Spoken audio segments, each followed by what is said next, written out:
Hi, my name is Idris and I want to welcome you to our learning session. Remember last week we looked at the pricing for Nyungwe National Park, and guess what? Today we are coming to you with Akagera National Park, and we really want you to understand these products.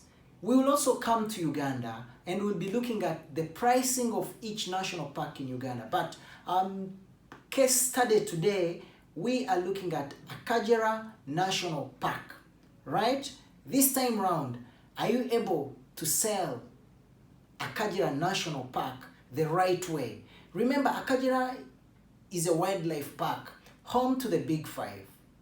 If you want to do game drive, boat ride in Rwanda, balloon safaris, this is the only park that you can have such remarkable experiences.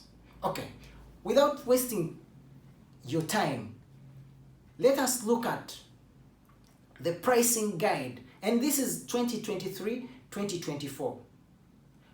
Always try to find validated rates for each national park, and this will help you probably to avoid mistakes like underquoting, right? Okay, we are going to be looking at the international guest section because this is priority, right, to all tour operators, because your source market is all about international, handling international guests. But we'll also look at maybe the resident guests, right? So we'll start by looking at park entry. What does it take in terms of cost for an international tourist to enter Akagera? And the fee for a one-day entry is $100, right? And if you have tourists probably doing 2 days in Akagera, the person will pay $150. Onwards, if you have a client coming in for 3 nights in Akagera, the person will pay $200. If I try to look at the resident rate for this case, you'll find that the resident case will pay $50 for 1 day and probably will pay $75 for 2 days and $100 for 3 days.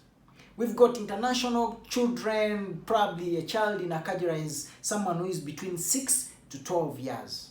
And we'll not dive into that because we want to keep this video short, but also to assist you in learning on how to price Akagera. Of course, when you go into Akagera National Park, you enter with a vehicle. And this time round, the vehicle is charged, right? And we've got a vehicle fee. So the normal Land Cruisers, Rwandan registered, they pay $10, right? And the omnibuses will pay $20. Vehicle minibus that are foreign registered will pay $40. And the omnibus or overland, they'll pay $100. So on top of the entry per person that we looked at, you have to add the vehicle fees, right? So guides, they are freelance guides. For you to hire a freelance guide in Akagera National Park for half day, it's $25, and half day is 5 hours going down. And if you need one for a full day in the park, it's $40. I think we can understand all these figures. All right, we have activities in Akagera National Park, and to start with, we have a night game drive, and this is operated by the Akagera Management Company.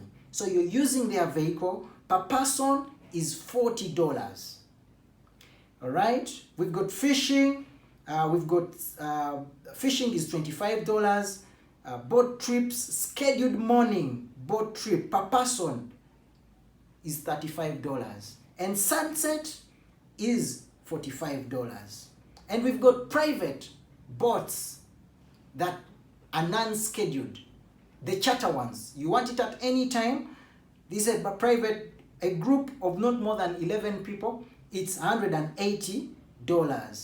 Right? We've got camping within the park per night per person is $25. We also have camping at Mihindi it is $50. Usually the camping is different at Mehindi. Your clients on bed and breakfast, and they also have other amenities they provide. We've got behind the scenes experience. This is a conservation activity where a client joins with the park management for, you know, for the day-to-day park activity. They pay $25. You see, and it's minimum 3 people. We've got walk the line, walking along the fence. This is a 7-kilometer walk along, probably trying to see where the animals could have, you know, where can repairs be done. And this walk the line still is minimum 3 people for 2 hours. It's $30 per person. Good. The other fees probably to look at here would be the annual park fees. For these are normally for residents or citizens living in the country,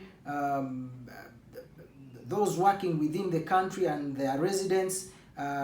East Africans or Rwandans probably pay 95,000 Rwandan francs. This is just for your information.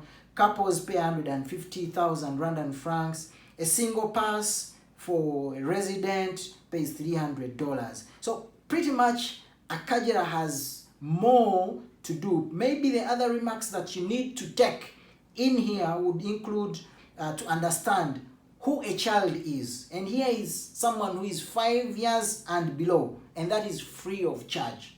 And anyone who is 6 to 12 years old, he's taken as a child. Anyone who is 13 years old, he will be charged as an adult, right?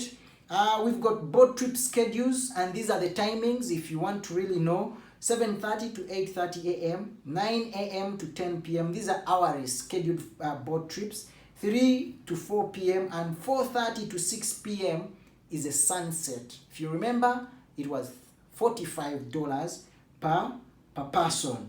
So with that information, we hope that you can sit down and be able to understand the pricing of Akagera National Park. Other private experiences like the balloon safaris, please, you can check out online and find their contacts and then write to them and find out how much this is. So with that, we hope you've learned something, right? Our next will be looking at Volcanoes National Park. How much is it for a client to track gorillas in the volcanoes? How much is the permit? How much is a golden monkey? How much is hike to the Dian Fosse? How much is Dian hiking Karisimbi Mountain? All those will be in our next episode. I thank you, and don't forget, follow us on our social media handles if you really want to grow and become a sales consultant in the tourism industry. Thank you, and bye-bye.